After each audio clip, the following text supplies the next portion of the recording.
ओम नमो भगवते वासुदेवाय। जय श्रीकृष्ण। राधे राधे। श्रीमद् भगवत गीता एमन एकमात्र ग्रंथ जा मानुषके बेঁচে থাকার জন্য সঠিক দিশা দেখায়। भगवत गीता जीवने धर्म कर्म एवं प्रेमेर पाठ शेखाয়। भगवत गीतार ज्ञान मानव जीवन एवं जीवनेर परवर्ती जीवनेर जन्य उपयोगी मने करा हय। गीता हलो सम्पूर्ण जीवन दर्शन और जे व्यक्ति एके यथायथभावे अनुसरण करते पारे सेई व्यक्ति सर्वश्रेष्ठ हय। भगवत गीताय मोट 18टी अध्याय एवं 700टी श्लोक आछे जा सबार पक्षे प्रतिदिन पाठ करा एवं उपलब्धि करा सम्भवपर हय ना। सेइजन्य आजकेर अत्यंत गुरुत्वपूर्ण एई भिडियोते आमरा भगवत गीतार 111टी उपलब्धि निये कथा बोलबो, जेटा जानार पर आपनि श्रीमद् भगवत गीतार प्रकृत अर्थ उपलब्धि करते पारबेन। ताई आपनि प्रतिदिन एई भिडियोटी राते घुमानोर आगे बा सकाले घुम थेके ओठार पर शुनबेन। ताहले चलुन एगोनो जाक पृथिवीर सेई महाज्ञानेर भाण्डारेर दिके जा भगवान श्रीकृष्ण स्वयं निजेर मुखे बोलेछिलेन। श्रीकृष्ण बोलेन, एई संसार आमारी तैरी माया द्वारा आच्छन्न। एई संसार आमार द्वाराई सृष्टि हयेछे। आमी एई संसारेर पालनकर्ता, आबार आमी सबकिछुर विनाशও करे थाकी। आमी अतीत बर्तमान एवं भविष्यतेर सकल प्राणीके जानी, किन्तु बास्तवे आमाके केउई जानते पारे ना। भगवान बोलेन, जेमन प्रकाशेर ज्योति अंधकारेও झलमल करे একই রকমভাবে সত্যও ঝলমল করে। এইজন্য মনুষ্যকে সর্বদা সত্যের পথেই থাকা উচিত। মৃত্যু হলো একটি অটল সত্য যাকে কখনোই পরিবর্তন করা সম্ভব নয়। যখন থেকে এই সংসারে নির্মাণ হয়েছে তখন থেকেই জন্ম ও মৃত্যুর চক্র ঘুরে চলেছে। যেভাবে মনুষ্য তার পুরাতন বস্ত্র পরিত্যাগ করে নতুন বস্ত্র পরিধান করে, একই রকমভাবে আত্মাও পুরাতন জীর্ণ শরীর পরিত্যাগ করে নতুন শরীর ধারণ করে। এটাই হলো প্রকৃতির নিয়ম। এই কঠিন সত্যকে মেনে নিয়ে ভয়মুক্ত হয়ে বর্তমানেই বাঁচা উচিত। নিজের মনের ভেতর থেকে খারাপ গুণগুলিকে পরিত্যাগ করার কথা বলা হয়েছে ভগবত গীতায়। বলা হয়েছে, দম্ভ দর্পভিমানশ্চ ক্রোধ পারুষ্যমেব চ অজ্ঞানম চাভিজাতস্য পার্থ সম্পদমাসুরিম। অহংকার, রাগ, কঠোর বাণী এবং অজ্ঞানতা এইসব থেকে মনুষ্যকে দূরে থাকা উচিত। সৎ গুণগুলিকে নিজের জীবনে ধারণ করা উচিত। এর ফলে জীবনে পরম শান্তির অনুভূতি হয়। শ্রীকৃষ্ণ আরও বললেন, ন হি জ্ঞানেন সদৃশং পবিত্রমিহ বিদ্যতে। অর্থাৎ এই সংসারে জ্ঞানের মতো পবিত্র আর কোনো কিছুই হতে পারে না। শ্রদ্ধাবান লভতে জ্ঞানম, অর্থাৎ জ্ঞানের প্রতি জিজ্ঞাসা থাকলেই জ্ঞান লাভ করা যায়। জ্ঞানম লব্ধা পরাং শান্তিম অচিরেনাধিগচ্ছতি। জীবনে শান্তি লাভ করার জন্য সাধনা নয়, বরং জ্ঞানের প্রয়োজন হয়। তিনি সমগ্র মানবজাতিকে উদ্দেশ্য করে অর্জুনকে বলেছিলেন, যদি মনকে বশে না করতে পারো তাহলে সেই মন তোমার চরম শত্রু হয়ে উঠবে। যদি সফল হতে চাও তাহলে ভয়কে জয় করো। অর্জুন যখন কৌরবদের বিরুদ্ধে যুদ্ধ করতে রাজি হলেন না, তখন ভগবান শ্রীকৃষ্ণ তাকে বললেন, হত বৈ প্রপয়সী স্বর্গম জিত্বা বভক্ষসে মহিমা তস্মাৎ উত্তিষ্ঠা কৌন্তেয়া যুদ্ধয়া কৃত নিশ্চয়। হে অর্জুন, তুমি নির্ভয়ে যুদ্ধ করো। নিহত হলে স্বর্গ পাবে আর জিতলে পৃথিবী শাসন করবে। তাই যে কোনো কাজে সফলতা পেতে হলে মন থেকে ভয়কে দূর করতে হবে। কর্মফল নিয়ে পরমেশ্বর ভগবান গীতায় বলেছেন, কর্মণ্যেবাধিকারস্তে মা ফলেষু কদাচনা। গীতার এই শ্লোকে ফলের আকাঙ্ক্ষা ব্যতীত কর্মের আদি ক্ষেত্রের ওপর জোর দেওয়া হয়েছে। আপনি যদি কোনো কাজে সাফল্য চান তবে কর্মে মনোযোগ দিন, তবেই আপনি বিভ্রান্তি ছাড়া কর্ম করতে সক্ষম হবেন। গীতায় বলা হয়েছে, ফল কামনা করে কর্ম করলে কর্মের দিকে কম আর ফলের দিকেই বেশি মনোযোগ থাকে। যতক্ষণ না তুমি নিজের কাছে হেরে যাচ্ছ ততক্ষণ এই পৃথিবীর কেউ তোমাকে হারাতে পারবে না। দুর্বল তুমি নয়, দুর্বল তোমার সময়, আর সময় প্রত্যেকের পরিবর্তন হয়।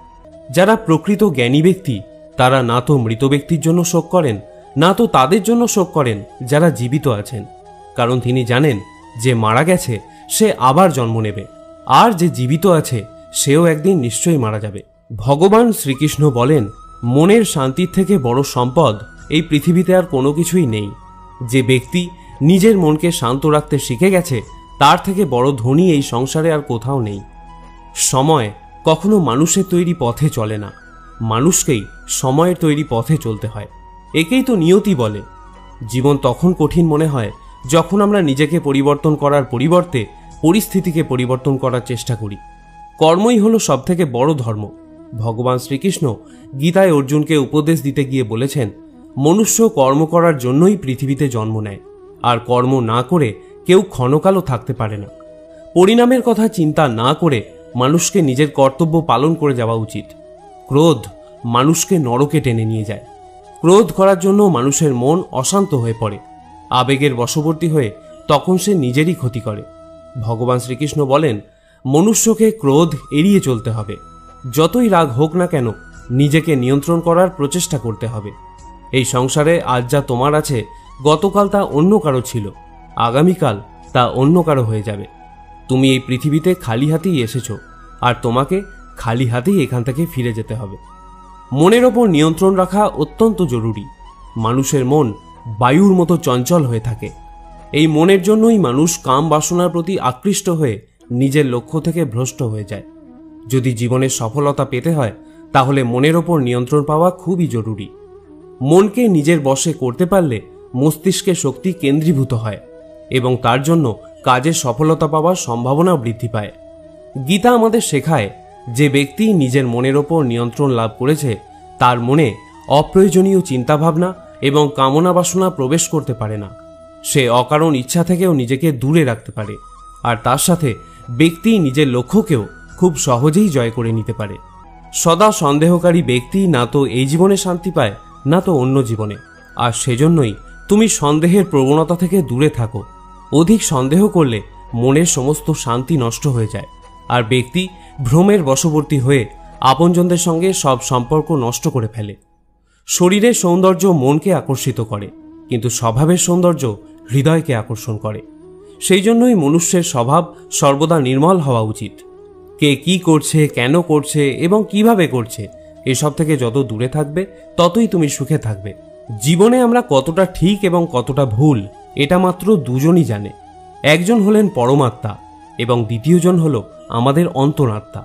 ভগবান শ্রীকৃষ্ণ বলেন, যে ব্যক্তির মধ্যে জ্ঞানের অভাব এবং ঈশ্বরে বিশ্বাসের অভাব থাকে, সেই ব্যক্তি জীবনে কখনো আনন্দ এবং সফলতা লাভ করতে পারে না। মানুষের দুঃখের প্রধান কারণই হলো তার মোহ। যে যত বেশি মোহ করবে, সে তত বেশি দুঃখও ভোগ করবে। তোমার আফসোস তোমার অতীতকে পরিবর্তন করতে পারবে না, আবার তোমার দুশ্চিন্তা তোমার ভবিষ্যৎকেও পরিবর্তন করতে পারবে না। সেই জন্যই বর্তমানের আনন্দ উপভোগ করাই সব থেকে সুখের। শ্রীকৃষ্ণ আরও বলেন, যে তোমার পাশে থাকে তুমিও তার পাশে সবসময় থেকো, আর যে তোমার সাথে প্রতারণা করে তাকে তুমি ত্যাগ করো। যে স্থানে তোমার কোনো সম্মান নেই, সেখানে কখনোই যাওয়া উচিত নয়, কারণ এটা করলে লোক তোমাকে বোকা এবং দুর্বল ভাববে। ক্রোধোদ্ভবতি সম্মোহ, স্মৃতিভ্রংশ বুদ্ধির নাশ, বুদ্ধি নাশত্ব প্রাণস্বতী। গীতার এই শ্লোকটি বলে, যে কোনো কাজের সাফল্যের জন্য মনের প্রশান্তির প্রয়োজন হয়। ভগবান শ্রীকৃষ্ণ বলেন, রাগ বুদ্ধিকে ধ্বংস করে ব্যক্তিকে মূর্খ করে তোলে। একজন মূর্খ ব্যক্তি নিজেকে ধ্বংস করে। এমতাবস্থায় যে কোনো কাজের সফলতার জন্য ক্রোধ ত্যাগ করা অতি আবশ্যক। যে কখনো জীবনের সংকটে পড়েনি, সে কখনো নিজের শক্তির সম্পর্কে জানতে পারে না। যে অন্যের দুঃখকে অনুভব করতে পারে, যার মনে দয়া আছে, যারা মন থেকে শুদ্ধ, সে এই পৃথিবীর জন্ম মৃত্যু চক্র থেকে মুক্ত হয়ে যায়। ভগবদ গীতার একটি বড় শিক্ষা হলো এই, যে কাউকে কিছু দিয়ে কখনো অহংকার করা উচিত নয়। কে বলতে পারে তুমি তাকে সেটা দিচ্ছ নাকি পূর্বজন্মের ঋণ পরিশোধ করছো? যেসব ব্যক্তিরা অহংকারী হয়, তাদের বংশ, বৈভব এবং প্রতিষ্ঠা তিনটেই চলে যায়। যদি বিশ্বাস না হয়, তাহলে রাবণ, কৌরব এবং কংসকে দেখো, যারা অতিরিক্ত অহংকারের কারণে নিজেদেরকেই ধ্বংস করেছিল। যদি কাউকে বিশ্বাস করতে হয়, তাহলে তার কথায় নয়, তার ব্যবহার দেখো। অতিরিক্ত রাগের সময় কিছুটা চুপ থাকলে এবং ভুলের সময় কিছুটা মাথা নত করলে জীবন আরও সহজ হয়ে ওঠে। ভগবান বলেন, যে ব্যক্তি আমাকে জেনে যায়, সে এই কষ্টে ভরা পৃথিবীর জন্ম মৃত্যুর চক্র থেকে মুক্তি পেয়ে যায়। যে ব্যক্তি ভগবদ গীতা পড়ে এবং তাকে অনুসরণ করে, তার জীবন থেকে সমস্ত দুষ্কর্মের প্রভাব নষ্ট হয়ে যায়। যা তোমার ভাগ্যে আছে তা দৌড়ে তোমার কাছে আসবে, আর যা তোমার ভাগ্যে নেই তা এসেও আবার চলে যাবে। ঝড় যেমন নদীতে থাকা নৌকোকে পথভ্রষ্ট করে দেয়, সেরকমই বাসনা মানুষের বুদ্ধিকে ভ্রষ্ট করে দেয়। যে মানুষ সুখ দুঃখে মান অপমানে শান্ত থাকতে পারে, সেই মানুষ আমার অতি প্রিয়।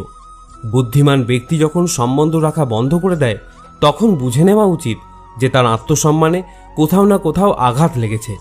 মানুষ এই জন্য দুঃখী নয় যে সে ঈশ্বরের অস্তিত্বকে বিশ্বাস করে না, মানুষ এই জন্য